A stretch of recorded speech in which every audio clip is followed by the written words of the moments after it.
네, 동아일보 해직 기자 출신으로 동아투위를 이끌었고 또 군사 독재 정권 시절 민주화를 주도한 제야 3인방 중에 한 분으로 알려져 있죠.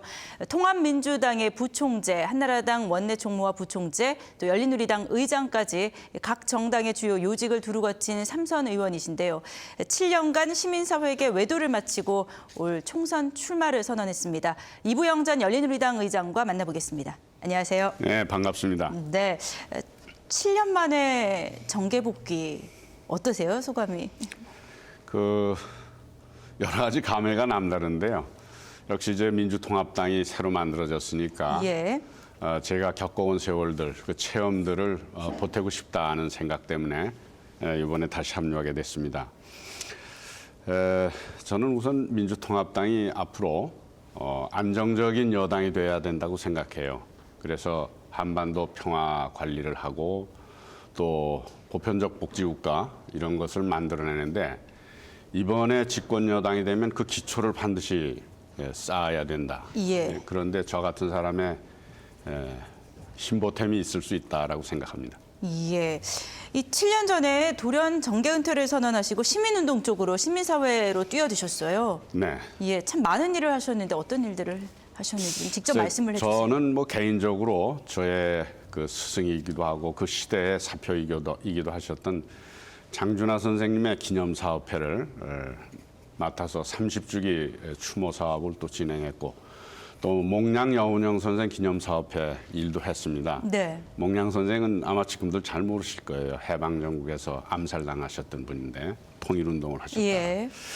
그리고 동북아 평화연대라는 단체가 있는데요. 이 단체는 연해주에 우리 동포들이 스탈린 시대 추방당하고 그랬지 않습니까? 네. 그랬다 다시 연해주로 돌아와서 재정착을 하려고 하는데 예. 이분들을 위한 문화적 근거지 고려인 문화센터라는 걸 또 세웠어요. 그 밖에도 이제 조금 좀 생소한 네. 일이지만 우리가 너무 묘지 문제, 낙골묘 문제가 심각해요. 그래서 장묘법을 개정해가지고 수목장 실천회라는 걸 통해서 수목장의 대중화를 어느 정도 이뤄냈습니다. 이제 그걸 좀 정착시켜가야 될 단계에 있다고 봅니다.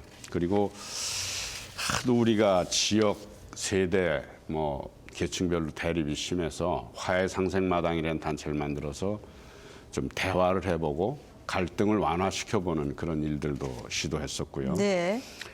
그 밖에 이제 이명박 정부 들어서 너무 심하게 이게 이 반민주 반평화 쪽으로 가니까 야권의 원로 정치인들을 모아서 뭐랄까요 이 이명박 정부의 시대적 역주행을 막아보기 위해서 민주평화복지 포럼이라는 걸 만들어서 활동했고 최근에는 이제 이 위안부 할머니 문제, 독도 지키기 문제 이게 심각하게 우리 사회에 대두되면서 63세대인 저희들이 다시 그 한일협정 그때 막아내지 못한 한일협정을 재협상 통해서 이런 문제들을 좀 해결해 보자 해서 한일협정 재협상 국민행동이라는 걸 만들어서 활동했고 오늘도 바로 직전에 일본 대사관 앞에서 수요 집회 예. 할머니들과 마치고 오는 길입니다. 예, 정말 시민사회 활동 그동안 하신 거 얘기로만으로도 오늘 인터뷰 시간을 넘길 것 같은데 저희가 또 정치 다시 복귀하셨으니까 그럼 네. 오늘은 그 부분에 대해서 좀 여쭤볼게요. 예, 그렇게 하시죠. 사실 87년 이후 한국 정치사회 주역이자 정당 정치에 어떻게 보면 산 증인이셨는데 요즘 떠나 계신 7년 동안 참 많이 변했고 그렇습니다. 지금에 와서는 이 정당 정치의 위기다 이런 이야기들 참 많이 합니다. 지금 가장 무엇이 문제라고 보세요? 우선 제어더러 한국 정치의 주역이라고 불러주신 건 과찬이라고 생각해요. 저는 항상 정치에 비주류했어요. 어떻게 보면은 이 지역주의로 나뉘어져 있는 정치에 대해서 이의를 제기하고 지역주의에 따른 기득권 네. 이런 거에 대해서 굉장히 항의하고 고쳐보려고 애를 썼습니다. 그러다 보니까 아까 주역이라고 그러셨는데 저는 왕따였어요. 계속. 그래서 그런 점에서는 좀 아직도 이렇게 뭔가 이렇게 이거 바뀌어져야 된다라는 생각을 하고 있는데 저는 이번에 출마를 하면서 이런 걸 얘기했습니다. 이제 51% 정치 좀 했으면 좋겠다. 예. 이 여당이 되거나 뭐 하면은 100%, 99% 자기들 마음대로 해버리려고 그러거든요. 예. 최소한 여당은 한 51%나 60% 정도만 뜻을 해가고 예. 나머지 49%나 그 한 40%는 40%는 야당의 야당의 몫이나 뜻을, 예. 야당의 생각을 인정해야 되는 게 아니야. 그렇게 정치가 되면 저는 이런 정치를 겹침과 걸침의 정치라고 겹침과 걸침이요. 걸침의 예. 정치. 이거는 반드시 대화를 전제로 하는 겁니다. 저는 민주통합당이 열정도 있고 격정도 있다고 생각해요. 거기에 이렇게 걸침과 겹침의 정치를 생각하면은 아마 집권을 오래 할 거라고 생각해요. 네. 그래서 이제 정당 정치의 위기 이런 이야기가 나오면서 이제 여야 할 것 없이 지금 변화해야 한다, 쇄신해야 한다, 이대로는 안 된다 이런 이야기들이 참 많이 나오고 또 변화의 모습을 보여주고 있습니다. 네. 지금 여당과 야당의 이런 변화의 모습은 또 어떻게 판단하고 계시는지? 그런데 당명하고 로고 바꾼다고 그게 금방 바꿔지는가로 예. 국민들이 보겠습니까? 그렇게 일회성 이벤트로 국민들이 정당이나 정치가 바뀌어진다고 생각하지는 않는 것 같아요. 네. 진정한 변화가 뭘까? 어떻게 할까라는 생각을 해봅니다. 네. 아까 제가 겹침과 걸침의 정치라는 말을 했는데 이렇게 단발적인 정치 이벤트가 아니라 정말 개혁적인 생각을 가진 정치인들하고 시민사회하고 함께 또 성향별로 보수, 진보 네. 이렇게 해서 아마 시민 정치 교육들을 해가야 될 것 같아요. 독일이나 프랑스 같은 나라에서 그런 일을 하고 있거든요. 그래서 자기들을 지지하는 시민들, 자기들과 이렇게 뜻을 같이 하는 시민 운동과 함께 시민 정치 교육을 시켜가요. 예. 그 국민들 속에서 극단적 대립이 자리 잡지 않도록 하는 기초를 쌓아가는 겁니다. 네. 이런 것이 길게 보면 우리 정치 체질 자체를 바꿔가는 게 아닐까.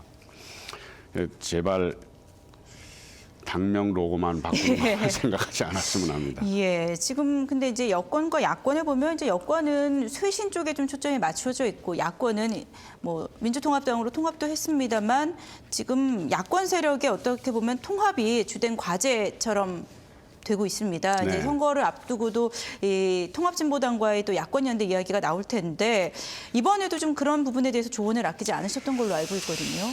저는 사실은요, 이 민주통합당이 민주통합당의 후보만 되면 뭐 어디서나 유리하다. 네. 그런 얘기들이 많이 오가요. 혹시 이런 것 때문에 제가 속한 민주통합당이 오만과 뭐 이런 데 빠질까 봐 걱정을 하고 있어요. 저는 이 지금 공천 심사를 각 당에서 하고 있지 않습니까? 특히 이제 민주통합당이 좀 속도를 내고 있는 편인데 여기서 공천을 다 해버리고 나면은 어떻게 통합진보당하고 연합이 되겠어요? 네. 그러니까 공천을 좀 조금 속도를 늦추더라도 민주통합당과 통합진보당 사이에 연합을 위한, 연대를 위한 협상이 동시에 진행돼야 된다고 생각해요. 그리고 다행스럽게도 어제부터 그런 얘기가 있어가지고 곧 이 통합진보당과 민주통합당 그런가요? 사이에 만남이 예. 이루어질 걸로 봅니다. 예. 근데 제가 보기에는 걱정했던 것보다는 그렇게 이 공천 과정과 연합 논의가 동시에 진행될 것 같아서 큰 다행으로 생각합니다. 뭐 일각에서는 뭐 일단 민주통합당이 지금의 지지율로 조금은 자만심에 빠져서 우리만으로 된다 이런 생각을 하고 있는 것 같다 이런 얘기도 들리고 또 통합진보당의 이정희 공동대표도 야권 연대에 좀 너무 민주통합당이 소극적이다 이런 이야기도 해서 잘 될까 이번 선거에서 이런 생각을 했는데 공천과 야권 연대 같이 이제 이루어진다 이런 말씀이신가요? 예, 얼마 전에 제가 신문에 보니까 그 서울법대 조국 교수가 그런 문제에 대해서 걱정하는 네. 글을 발표한 걸 읽어본 적이 있었습니다. 저는 아주 전적으로 공감했어요. 그리고 이 민주당의 지도부에서도 네. 원래 이 통합진보당과 연대하는 것을 마음을 열어놓고 있었어요. 오늘 이렇게 그런 것이 이제 언론에 난 것을 보면서 멀지 않아서 그 연대나 연합의 논의가 구체화될 것으로 봅니다. 그건 바로 민주통합당의 공천이 완료되기 전에 돼야 돼요. 그건 뭐냐면 서로 양보할 수 있는 룸을 상정하는 것이기 때문에 그렇습니다. 네, 뭐 젊은 시절에는 뭐 언론 해방 운동도 이제 하셨었는데 사실 지금 현재에서 이 언론의 감시 기능이 후퇴했고 언론의 자유가 지금 상실됐다, 위기다 이런 이야기도 참 많이 합니다. 네. 그 부분에 대해서 어떤 생각을 갖고 계세요? 사실 저는 뭐 언론 때문에 언론 기자로 활동을 하다가 뭐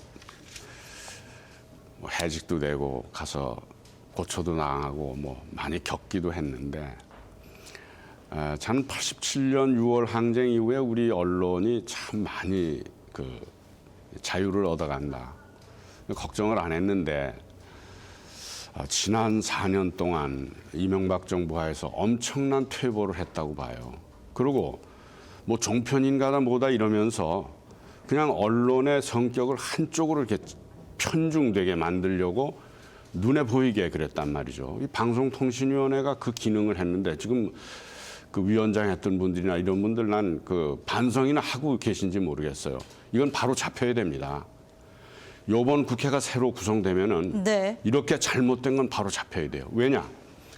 우리 국민들의 권익을 해치기 때문에 그래요. 시민들께서도 MBC 같은 데 지금 기자들이 언론 자유 찾기 위해서 막 네. 그 애를 쓰고 있는데 그분들 지원해 줘야 돼요. 그래야만 우리 시민의 권리를 지킬 수 있습니다. 언론 자유라는 건 다른 자유하고 달라서 다른 자유를 자유케 하는 자유예요. 연결적 자유라고 우리는 그렇게 부릅니다만 네. 참 너무 이명박 정부 동안에 있었던 언론 문제에 대해서는 제 자신이 언론인 출신이어서 그런지 참 정말 유감스럽게 생각해요. 네, 알겠습니다. 저희가 좀 얘기를 좀 더 깊게 나눠보고 싶었는데 그래서 생방송사 정상 예. 인터뷰를 오늘 여기서 마치고 다음에 또 다른 현안들에 대해서 좀 모시고 얘기 나누겠습니다.